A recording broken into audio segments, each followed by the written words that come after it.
स्वागतम। आज हम बात करने वाले हैं एक ऐसे कॉन्स्टिट्यूशनल डॉक्ट्रिन की जो हमारी डेमोक्रेसी की नींव है। ये है बेसिक स्ट्रक्चर डॉक्ट्रिन। सोचिए, अगर मैं आपसे पूछूं कि हमारी कॉन्स्टिट्यूशन में सबसे इंपॉर्टेंट चीज क्या है। कुछ कहेंगे फंडामेंटल राइट्स, कुछ कहेंगे डेमोक्रेसी और कुछ कहेंगे सेक्युलरिज्म। लेकिन ये सब मिलकर जो एक फ्रेमवर्क बनाते हैं उसे ही हम बेसिक स्ट्रक्चर कहते हैं। अब इंटरेस्टिंग बात यह है कि अगर आप पूरे कॉन्स्टिट्यूशन को पढ़ जाओ, उसके 395 आर्टिकल्स और 8 शेड्यूल्स को खंगालो, कहीं भी आपको बेसिक स्ट्रक्चर या बेसिक फीचर्स का जिक्र नहीं मिलेगा। तो फिर ये डॉक्ट्रिन आया कहां से? इसका जवाब है एक फैसिनेटिंग कॉन्स्टिट्यूशनल जर्नी में, जिसमें सुप्रीम कोर्ट, पार्लियामेंट और कुछ ब्रेव पिटिशनर्स ने हिस्ट्री रच दी। आज की इस वीडियो में हम देखेंगे कैसे 1951 से लेकर 1973 तक के इस कॉन्स्टिट्यूशनल बैटल ने हमारी डेमोक्रेसी का फ्यूचर सिक्योर किया। तो सबसे पहले समझते हैं एक फंडामेंटल क्वेश्चन, कॉन्स्टिट्यूशन को चेंज कौन कर सकता है? जब हमारे कॉन्स्टिट्यूशन मेकर्स ने 1949 में ये डॉक्यूमेंट ड्राफ्ट किया तो उन्होंने आर्टिकल 368 दिया पार्लियामेंट को, जो हमने पिछली वीडियो में डिस्कस भी किया। और ये आर्टिकल एक तरह से पार्लियामेंट को कॉन्स्टिट्यूएंट पावर देता है, मतलब कॉन्स्टिट्यूशन को अमेंड करने की पावर। और ये पावर काफी स्ट्रेट फॉरवर्ड थी कि दोनों हाउसेज में स्पेशल मेजॉरिटी से पास करो, कुछ केसेस में स्टेट्स का अप्रूवल लो, प्रेसिडेंट साइन करे और हो गया अमेंडमेंट। लेकिन अब सोचो, एक तरफ तो हमारा कॉन्स्टिट्यूशन सिटीजन्स को फंडामेंटल राइट्स गारंटी करता है, ये भी तो कॉन्स्टिट्यूशन का ही पार्ट है। तो लॉजिकली ये क्वेश्चन उठता है कि अगर पार्लियामेंट कॉन्स्टिट्यूशन को अमेंड कर सकता है तो क्या वो फंडामेंटल राइट्स को भी अमेंड कर सकता है? क्या वो हमारे बेसिक राइट्स को भी बदल सकता है या खत्म कर सकता है? ये वो कॉन्स्टिट्यूशनल पैराडॉक्स था जो 1950s और 1960s में सुप्रीम कोर्ट के सामने रिपीटेडली आता रहा और हर बार कोर्ट इसका जवाब अलग होता रहा, जब तक 1973 में फाइनली एक क्लियरिटी नहीं आई।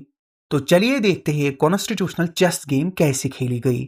पहला मूव, 1951 में न्यूली इंडिपेंडेंट इंडिया एक बड़ी सोशो इकोनॉमिक ट्रांसफॉर्मेशन के दौरान गुजर रहा था। गवर्नमेंट चाहती थी कि जमींदारी सिस्टम को खत्म किया जाए और लैंड रिफॉर्म्स लाए जाए ताकि गरीब किसानों को भी जमीन मिल सके। लेकिन इसमें एक प्रॉब्लम थी। कॉन्स्टिट्यूशन में आर्टिकल 31 था जो राइट टू प्रॉपर्टी गारंटी करता था, मतलब अगर गवर्नमेंट किसी की प्रॉपर्टी लेना चाहती थी तो कोर्ट जा सकते थे लोग। तो गवर्नमेंट ने क्या किया कि पार्लियामेंट ने फर्स्ट कॉन्स्टिट्यूशनल अमेंडमेंट एक्ट 1951 पास किया और आर्टिकल 31 को मॉडिफाई कर दिया। अब गवर्नमेंट के पास ये पावर आ गई कि वो पब्लिक इंटरेस्ट में किसी भी जमीन या प्रॉपर्टी को एक्वायर कर सकती है। ये देखकर जमींदार जिनके पास हजारों एकड़ जमीन थी कंप्लीटली शॉक्ड थे। उन्हें समझ आ गया कि ये ला उन्हीं की जमीन छीनने के लिए लाया गया है। तो शंकरी प्रसाद एक प्रोमिनेंट जमींदार थे, उन्होंने सुप्रीम कोर्ट में अपील की। उनका आर्गुमेंट सिंपल था, देखो भाई, आर्टिकल 13 कहता है कि अगर कोई भी लॉ फंडामेंटल राइट्स को वायलेट करे तो वो लॉ वाइड होगा, और तुमने तो फर्स्ट अमेंडमेंट के थ्रू राइट टू प्रॉपर्टी को कर्टेल कर दिया है, तो ये अमेंडमेंट वाइड होना चाहिए। लेकिन सुप्रीम कोर्ट ने उनकी ये अपील रिजेक्ट कर दी और कोर्ट ने कहा कि आर्टिकल 13 में जो लॉ वर्ड यूज हुआ है वो सिर्फ ऑर्डिनरी लॉज को रेफर करता है, कॉन्स्टिट्यूशनल अमेंडमेंट्स को नहीं। मतलब ऑर्डिनरी पार्लियामेंट लॉज तो फंडामेंटल राइट्स को चेंज नहीं कर सकते हैं, लेकिन आर्टिकल 368 के अंडर कॉन्स्टिट्यूशनल अमेंडमेंट्स कर सकते हैं चेंज फंडामेंटल राइट्स को। ये एक क्लियर विक्ट्री थी पार्लियामेंट की। मैसेज ये गया कि पार्लियामेंट के पास अनलिमिटेड पावर है कॉन्स्टिट्यूशन को अमेंड करने की, इंक्लूडिंग फंडामेंटल राइट्स। अब 1960s तक आते आते पार्लियामेंट ने कई अमेंडमेंट्स कर दिए थे, स्पेशली लैंड रिफॉर्म से रिलेटेड। और 1964 में 17th कॉन्स्टिट्यूशनल अमेंडमेंट आया जो फिर से जमीन के इश्यूज पर फोकस्ड था। इस अमेंडमेंट ने 9th शेड्यूल में कुछ स्टेट लैंड रिफॉर्म्स एक्ट को ऐड कर दिया। अब 9th शेड्यूल की क्या स्पेशलिटी थी? वो ये थी कि इसका रूल ये था कि जो भी लॉ 9th शेड्यूल में डाल दो उसका जुडिशियल रिव्यू नहीं हो सकता, मतलब कोर्ट उसको चैलेंज नहीं कर सकता। इन लॉज में से एक था Punjab security and land tenure act, जिसके अकॉर्डिंग अगर किसी के पास 30 एकड़ से ज्यादा जमीन है तो पंजाब गवर्नमेंट पब्लिक इंटरेस्ट में एक्सेस जमीन को एक्वायर कर सकती है। गोलकनाथ जो पंजाब के जालंधर में रहते थे, उनके पास 500 एकड़ से भी ज्यादा जमीन थी। यह सुनकर वो घबरा गए और उन्होंने सुप्रीम कोर्ट को अप्रोच किया। इस केस को Golaknath versus state of Punjab case कहते हैं। गोलकनाथ ने भी वही आर्टिकल 13 का हवाला दिया जो शंकरी प्रसाद ने दिया था, लेकिन इस बार सुप्रीम कोर्ट ने एक हिस्टोरिक यू टर्न ले लिया। इस केस में 11 जज बेंच ने मेजॉरिटी से डिसाइड किया कि शंकरी प्रसाद केस गलत था और कोर्ट ने कहा कि फंडामेंटल राइट्स इम्यूटेबल है, मतलब उन्हें चेंज नहीं किया जा सकता। आर्टिकल 13 में जो लॉ लिखा है उनमें कॉन्स्टिट्यूशनल अमेंडमेंट्स भी शामिल है, इसलिए पार्लियामेंट फंडामेंटल राइट्स को अमेंड नहीं कर सकती। ये जजमेंट एक भूचाल जैसा था। इमेजिन कीजिए कि सुप्रीम कोर्ट ने सीधे बोल दिया कि पार्लियामेंट की कॉन्स्टिट्यूएंट पावर लिमिटेड है, फंडामेंटल राइट्स को वो टच नहीं कर सकते। गवर्नमेंट और पार्लियामेंट के लिए एक ह्यूज सेटबैक था। उन्हें लगा कि अगर ऐसा रहा तो सोशो इकोनॉमिक रिफॉर्म्स कैसे करेंगे। तो पार्लियामेंट ने गोलकनाथ जजमेंट को चैलेंज की तरह ले लिया और उन्होंने डिसाइड किया कि अगर कोर्ट ने रूल्स बदल दिए तो हम तो संविधान ही बदल देते हैं, तो हम कॉन्स्टिट्यूशन को ही बदल देंगे। और 1971 में 24th कॉन्स्टिट्यूशनल अमेंडमेंट लाया गया जो डायरेक्टली गोलकनाथ जजमेंट को काउंटर करने के लिए डिजाइन किया गया था। इस अमेंडमेंट ने 2 चेंजेस किए। पहला, आर्टिकल 13 को मॉडिफाई कर दिया गया पार्लियामेंट के द्वारा और ये क्लियर किया गया कि लॉ में कॉन्स्टिट्यूशनल अमेंडमेंट्स इंक्लूड नहीं है, मतलब आर्टिकल 13 सिर्फ ऑर्डिनरी लॉज पर अप्लाई होगा। दूसरी चेंज, आर्टिकल 368 में एक्सप्लिसिटली लिखा गया कि parliament has the power to amend any provision of the constitution including fundamental rights. ये एक कॉन्स्टिट्यूशनल काउंटर अटैक था। अब पार्लियामेंट के पास लीगली अनलिमिटेड पावर आ गई कॉन्स्टिट्यूशन को अमेंड करने की। उसके बाद 1972 में 29th अमेंडमेंट भी आ गया और फिर से लैंड रिफॉर्म से रिलेटेड ये अमेंडमेंट था। इसमें 9th शेड्यूल में और लॉज ऐड किए गए और इस बार केरला का केरला लैंड रिफॉर्म्स एक्ट इस 9th शेड्यूल में ऐड किया गया पार्लियामेंट के द्वारा। अब स्टेज सेट हो गया था एक फाइनल शोडाउन के लिए, एक ऐसे केस के लिए जो इंडियन कॉन्स्टिट्यूशनल हिस्ट्री को फॉरएवर चेंज कर दे।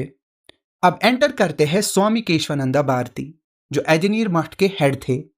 एक रिलीजियस इंस्टीट्यूशन केरला में था। उनके पास मठ से रिलेटेड काफी प्रॉपर्टी थी। केरला लैंड रिफॉर्म्स एक्ट ने उनकी प्रॉपर्टी पर सीवियर रिस्ट्रिक्शंस लगा दिए। स्वामी को लगा कि ये उनके आर्टिकल 26 के राइट्स को वायलेट कर रहा है, जो कहता है कि रिलीजियस इंस्टीट्यूशंस अपनी प्रॉपर्टी को बिना गवर्नमेंट इंटरफेरेंस के मैनेज कर सकती है। लेकिन अब प्रॉब्लम ये थी कि 24th कॉन्स्टिट्यूशनल अमेंडमेंट के बाद पार्लियामेंट के पास एक्सप्लिसिट पावर आ गई थी कि फंडामेंटल राइट्स को वो चेंज कर सकते थे। तो केशवानंदा भारती ने एक मास्टर स्ट्रोक किया। मार्च 1970 में उन्होंने सुप्रीम कोर्ट में आर्टिकल 32 के अंडर एक रिट पिटीशन फाइल की, जिसमें उन्होंने 24th और 29th अमेंडमेंट्स दोनों को चैलेंज किया। उनका आर्ग्यूमेंट ये था कि भले ही पार्लियामेंट को अमेंडिंग पावर है, लेकिन क्या वो कॉन्स्टिट्यूशन की सोल, उसकी एसेंस को डिस्ट्रॉय कर सकती है। ये केस सुप्रीम कोर्ट में अक्टूबर 1972 से मार्च 1973 तक चला। 68 कंटिन्यूअस डेज तक सुना गया, जो आज भी रिकॉर्ड है। कोर्ट ने सबसे बड़ा बेंच बनाया 13 जजेस का कॉन्स्टिट्यूशनल बेंच, और जजमेंट की लेंथ 700 पेजेस थी। इमेजिन कीजिए कि कितना कॉम्प्लेक्स और डिटेल्ड होगा।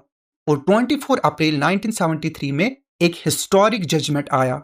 कॉन्स्टिट्यूशनल हिस्ट्री फॉर एवर याद रखी गई। सुप्रीम कोर्ट ने 7:6 की नैरो मेजॉरिटी से एक रेवोल्यूशनरी जजमेंट दिया और कहा कि हाँ, पार्लियामेंट फंडामेंटल राइट्स को अमेंड कर सकती है।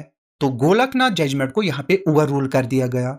लेकिन साथ में कोर्ट ने यह भी कहा, लेकिन पार्लियामेंट कॉन्स्टिट्यूशन के बेसिक स्ट्रक्चर को अमेंड नहीं कर सकती। कोर्ट ने कहा कि कॉन्स्टिट्यूशन के कुछ कोर प्रिंसिपल्स है, जैसे democracy, secularism, federalism, rule of law, separation of powers, जो कॉन्स्टिट्यूशन की आइडेंटिटी है। ये फीचर्स इतने फंडामेंटल है कि इन्हें डिस्ट्रॉय नहीं किया जा सकता, चाहे कितनी भी मेजॉरिटी से अमेंडमेंट पास हो।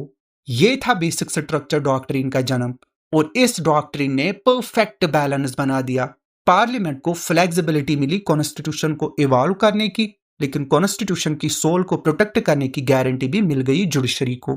तो पार्ट 2 वीडियो में हम देखेंगे बेसिक स्ट्रक्चर में एग्जैक्टली कौन कौन से फीचर्स है, और इस डॉक्ट्रिन ने आगे चलने के बाद कैसे इंडियन डेमोक्रेसी को बचाया, और क्या कंट्रोवर्सीज और चैलेंजेस आए इस डॉक्ट्रिन को लेकर। अगर आपको ये वीडियो हेल्पफुल लगी हो तो लाइक, शेयर और सब्सक्राइब जरूर कीजिएगा। कमेंट्स में बताइए कि आप किस कॉन्स्टिट्यूशनल टॉपिक पर वीडियो चाहते हैं। आज के वीडियो में इतना ही। Thanks for watching and supporting doubt डिमोलिशर।